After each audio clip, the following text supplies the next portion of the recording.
Paramashivoham Om Nithyananda Paramashivoham Om Nithyananda Paramashivoham Om Nithyananda Paramashivoham Om Nithyananda Paramashivoham Om Nithyananda Paramashivoham Om Nithyananda Paramashivoham Om Nithyananda Paramashivoham Om Nithyananda Paramashivoham Om Nithyananda Paramashivoham Om Nithyananda Paramashivoham Om Nithyananda Paramashivoham Om Nithyananda Paramashivoham Om Nithyananda Paramashivoham Om Nithyananda Paramashivoham Om Nithyananda Paramashivoham Om Nithyananda Paramashivoham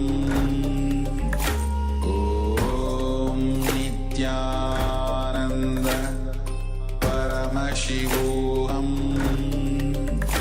Om Nithyananda Paramashivoham Om Nithyananda Paramashivoham. Yes, now relax.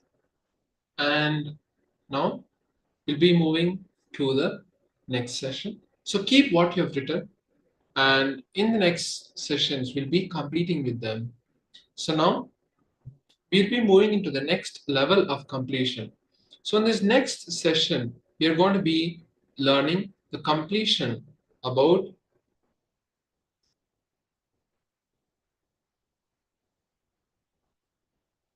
completing with everything in your life and how your expression is completing with the father. That is what we are going, completing with the mother. That is what we're going to be learning about. And in this video that Swamiji is going to be teaching us, he's going to be sharing his own experience of completion with his mother. So I request all the participants to be in the space of listening now. This beautiful video of where Swamiji talks about his own completion is one of the most beautiful satsangs. So I request all the participants to be in the space of listening now as we enter this video. Please take a piece, please write down all your powerful cognitions you receive from this video. So now as we enter the space of listening, let's now watch this beautiful video.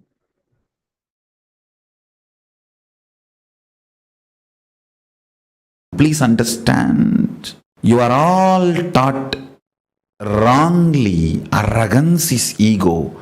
Showing off is ego. Ego is aggression. No.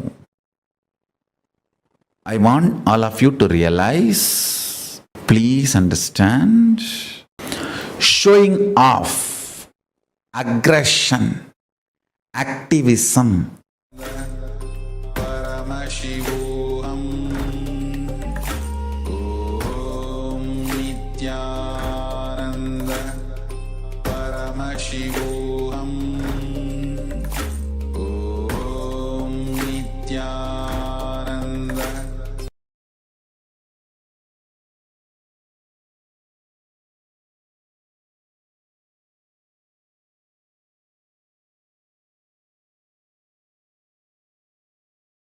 Om Nithyananda Paramashivoham Om Nithyananda Paramashivoham Om Nithyananda.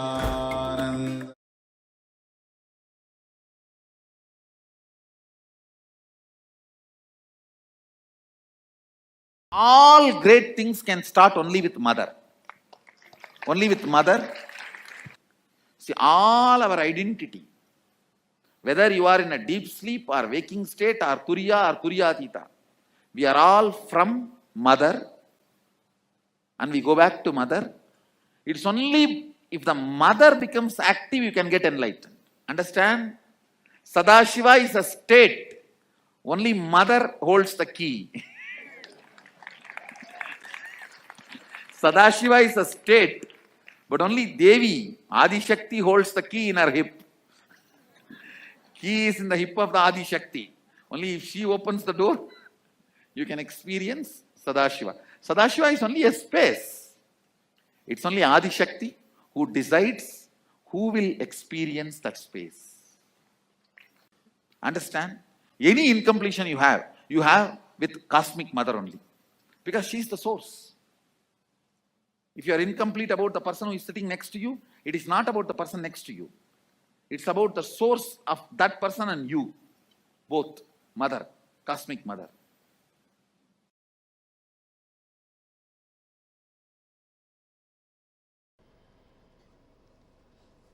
Understand your day-to-day habits, the way you respond, whether you get angry or you are always cool, what for you should get angry, what for what you react politely, how nasty you can get when you get angry, or when you are polite, how you behave, you are good, bad, all these habits. Understand the word habits are from Father. He teaches you. That stays in muscle memory. But how you cognize you, the innermost image you carry about you, comes from mother. It stays in biomemory. Understand? Your behavior, responding patterns are from muscle memory. That stays in your muscle memory. That's from Father. Usually, he educates you about the outer world. He contributes a lot to your outer image. He contributes a lot to how you behave with the world, how you relate with the world, what you should and you should not, vidhi and nisheda, do's and don'ts. Vidhi and nisheda, do's and don'ts. That comes from your father. That is why if you had a father who is unstable, your relationship with the outer world will be very unstable. That comes from your muscle memory. But the way you cognize you, your inner image, comes from your biomemory. That stays in your biomemory. completion with mother only can heal and complete your biomemory. Mother worship is the direct method. Understand? Mother worship is the direct method. That's the word I'll use. Most direct method to bring completion in your biomemory.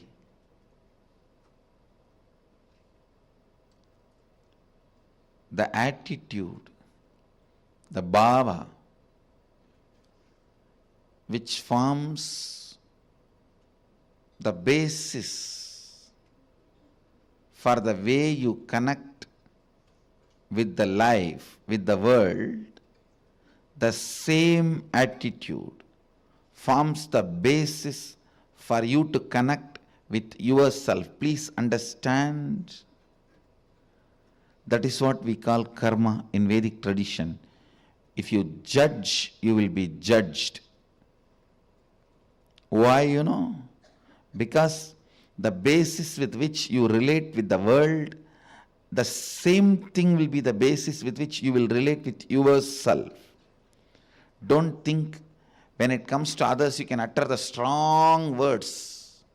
When it comes to you, you can just be very cute and friendly. No. The strong words which you utter towards others will be the same strong words you will be uttering towards yourself. Listen. The strong words you utter towards others will be the same strong words you will be uttering towards yourself. The attitude you build towards others will be same. That's the same way you will be relating. That will be the basis for you to relate with yourself also.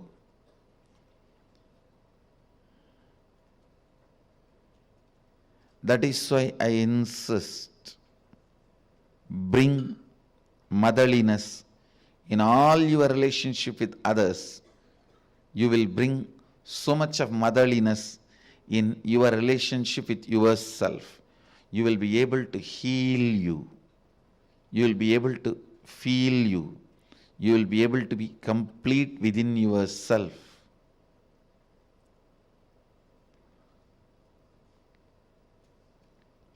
When you bring tremendous healing energy of mother in your day-to-day attitude with everything, suddenly you will see you will become so cool with yourself. I tell you, the best thing can happen to a human being is ability to be cool with yourself. Because you can't be cool with yourself, so much of frustration with yourself, you go on abusing left and right. Anybody comes in front of your eyes. You say, this fellow has cheated me, that fellow has cheated me, that fellow has cheated me, that fellow has exploited me, he has swindled me, he robbed me. Understand? Your inability to be with yourself, your inability to be cool with yourself,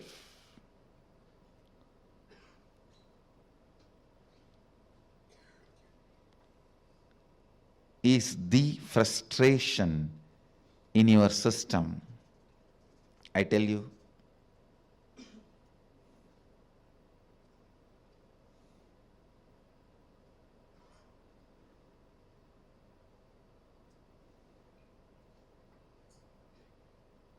understand?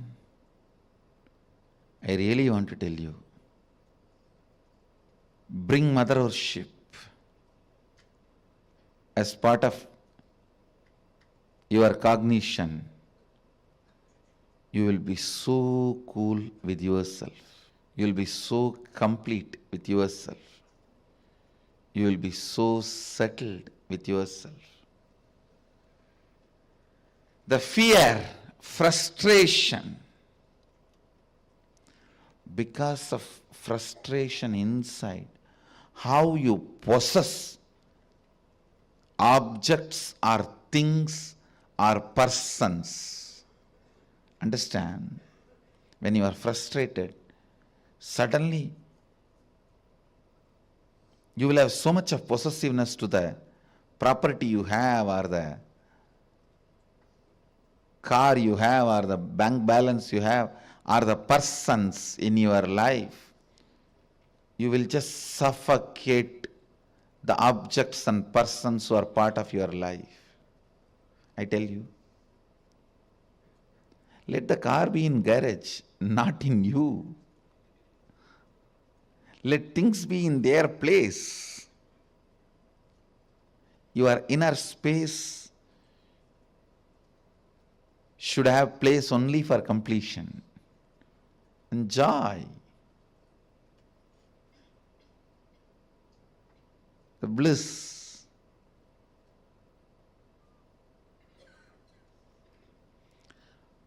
The moment you start cognizing frustration with yourself, the first thing you do, then I don't have anything in the life. Come on, catch. Like an octopus. The wealth you have,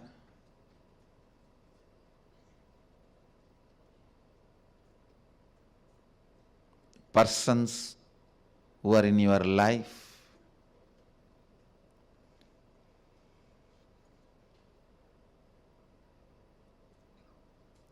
when that grabbing starts, understand, it feeds into your frustration. It doesn't heal your frustration. I have never seen anybody healing their frustration by grabbing and possessing. No.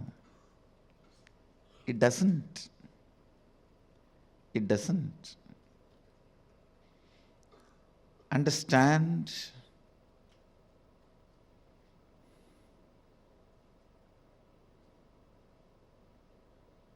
the mother energy,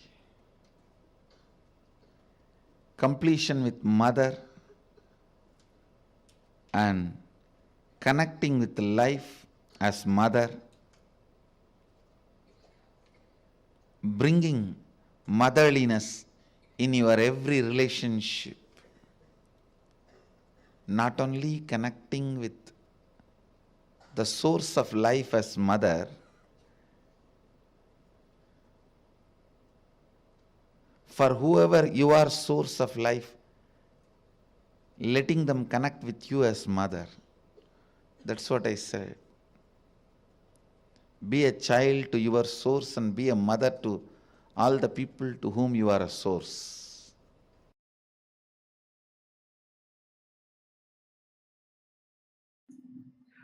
For example, love is related to your heart center.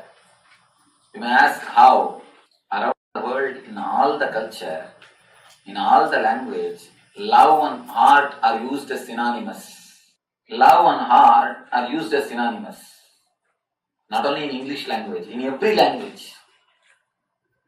Any of you who knows some language in which the love and heart is not synonymous? Can tell me. Because more than 50-60 language I referred. In every language it is synonymous. Love and heart, two words are used as synonymous. It is not that God has created all languages in one day, CD translation packages, and dropped in one country. No. Every language is developed, different languages are developed by different person in different place, in different country, in different situation. Then why love and the heart, these two words are synonymous in all the language, in all tradition? There is some more deep connection between these two, love and heart. If you see some of your childhood friend, suddenly, surprisingly, you see him or her after 20 years with whom you have a loving memories. Suddenly you will feel something is happening in this region, something will be coming up. That is what is love. Many people come and tell me, Swamiji, the moment I see you, I start weeping. Many people will, oh, again. Some weep out of love, that is different. When you see somebody with whom you have loving memories, cherished memories, joyful memories, just your heart overflows. You can feel exactly in this region something happening. How many of you have felt that when you meet somebody, when you see somebody, after a long time, that something will be happening here? People who are attending second time, please give chance for the first time. Let them all relate with me. You can very clearly feel that something is happening in the Anahata region. I always tell, love is a peacemaker. If you have the peacemaker, you don't need pacemaker. When you don't have peacemaker, you need pacemaker. Love is a emotion which is related to the Anahata center, Heart chakra.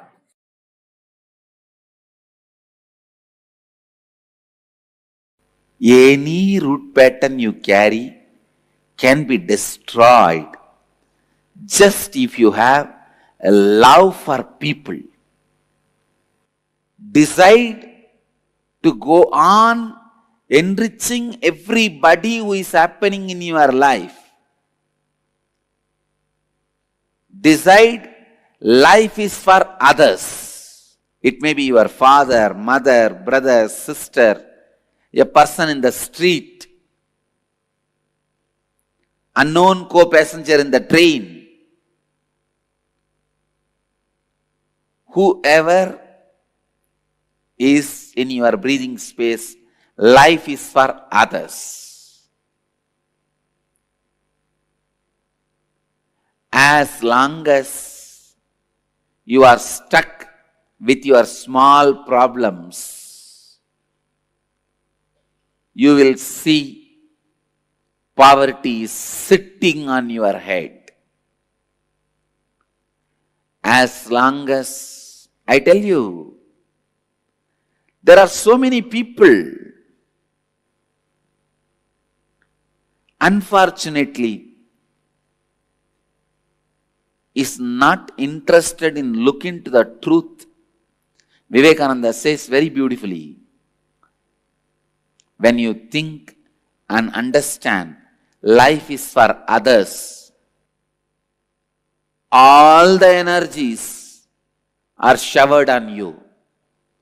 Wealth, knowledge, energy, everything.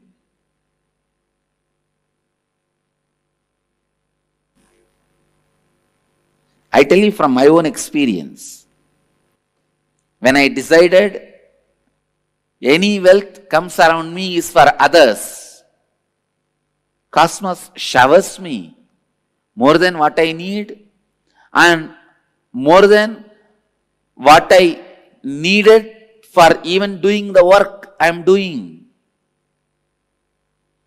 Same way I decided, all my knowledge is for others. I am not going to keep anything secret for me. I am not going to keep anything for me. Oh, if I tell everything to my disciples, then they will grow more than me. I am very secure about that. No, I don't have that problem. So all my knowledge is for others. And I tell you, cosmos goes on showering, showering, showering. It goes on showering. Even I do not know how I am defining every principle, every concept. Just decide, life is for others. You will get back to the space you were in when you were born.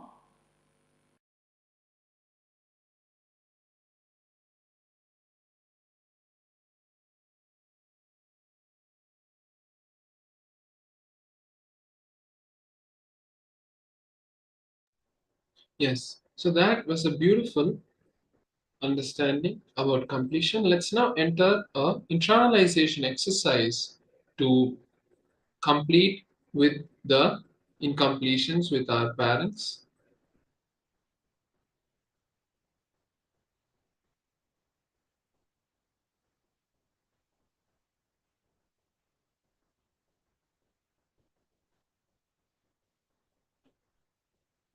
Paramashivoham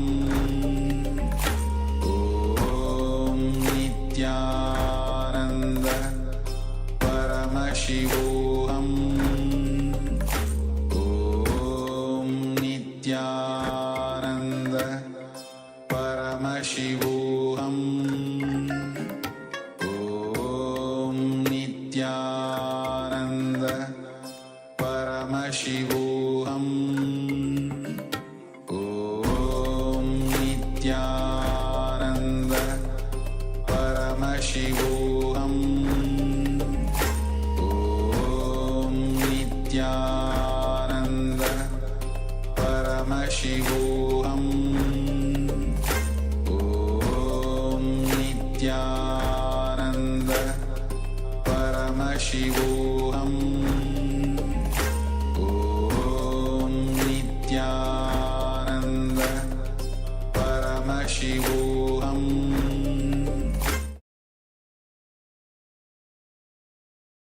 Yes, let's now enter this process of completing with the mother. If you are, Swamiji says, if you are complete with your mother, you are complete with all the women in your life. Swamiji shares that his biological mother, about his biological mother. I'll give you an example from my own life. My gurus will insist on me taking neem juice every day. I still remember once my guru, Raghupati Yogi Yogananda Puri, the bottom picture, did not let me eat almost for 5 or 6 days as a spiritual practice. Maybe it was the 6th day that he did not give me food, and whenever he said I should not eat, my mother won't give me food. My mother and he was such wonderful nexus. I should say my mother was such a sweet, compassionate person, but dedicated to my enlightenment and the process of my gurus were doing for me. Now, let us enter this process as we now first write down your relationship with your mother. If you are completely complete with your mother and you think you have no incompletions with her, then just be seated in the space of completion and just unclench for the next few minutes as the others do this process. Otherwise, you can start doing this completion. Describe your relationship with your mother and go back and describe the incident which started you judging, you having incompletions with your mother. Describe what actually happened, the world, and how you experienced it.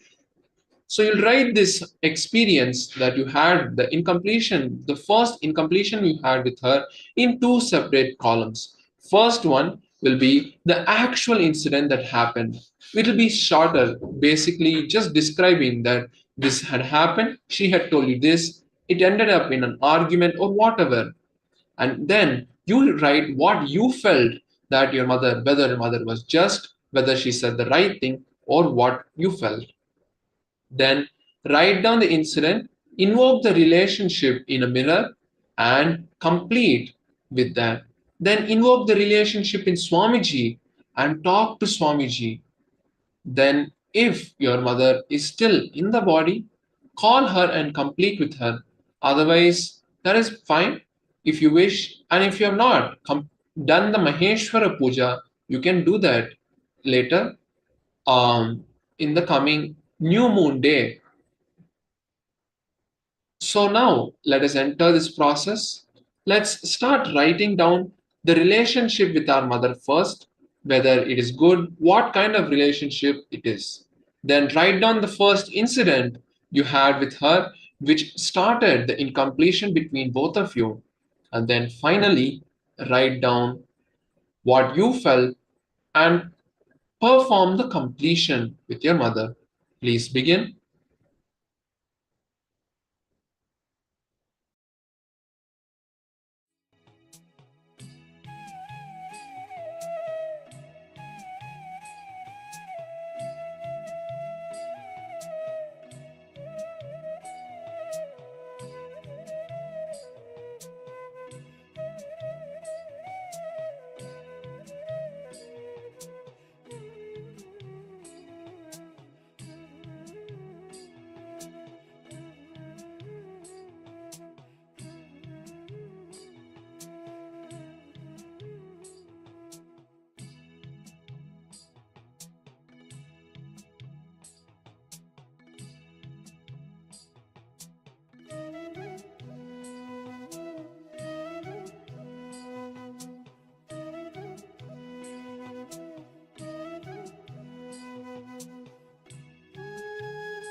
Yes. Now, once you have completed writing, start the completion process. Take the mirror in your hands and start the completion with your mother. And then visualize your mother as Swamiji himself and start the completion. Please begin.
Yes, with that, we come to the end of this completion process. We will be continuing this process in the next session also. So for now, we'll be moving to the next power manifestation. So now we're going to be once again manifesting the power of completing our work. Now,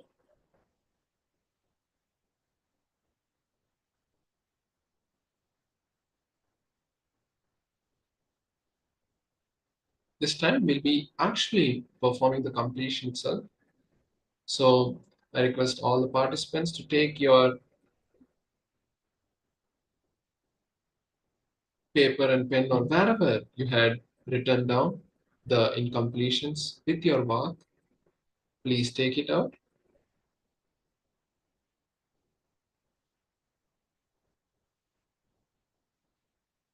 And now you can start completing with each of the incompletion that you have written.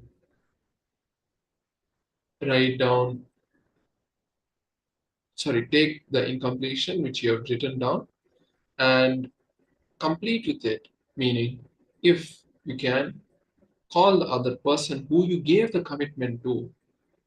Call them and complete with them. Tell them what you are not able to and why you are not able to. Complete with them. Do not justify, do not argue, but complete with them and make sure that the completion happens by talking to them.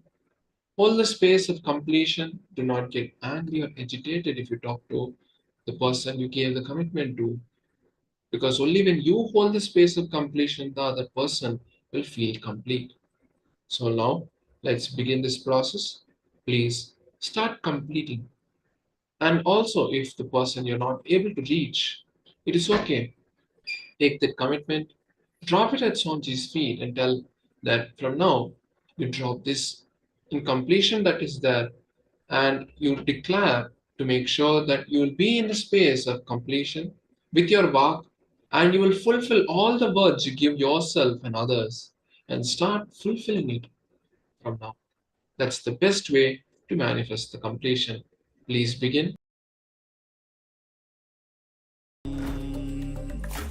Om Nithyananda Paramashivoham. Om Nithyananda Paramashivoham. Om Nithyananda Paramashivoham. Om Nithyananda Paramashivoham. Om Nithyananda Paramashivoham. Om Nithyananda Paramashivoham. Om Nithyananda Paramashivoham.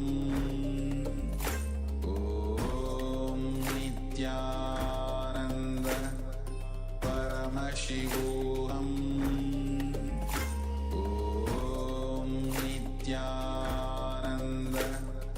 Paramashivoham. Om Nithyananda Paramashivoham. Om Nithyananda Paramashivoham. Om Nithyananda Paramashivoham. Om Nithyananda Paramashivoham. Om Nithyananda Paramashivoham. Om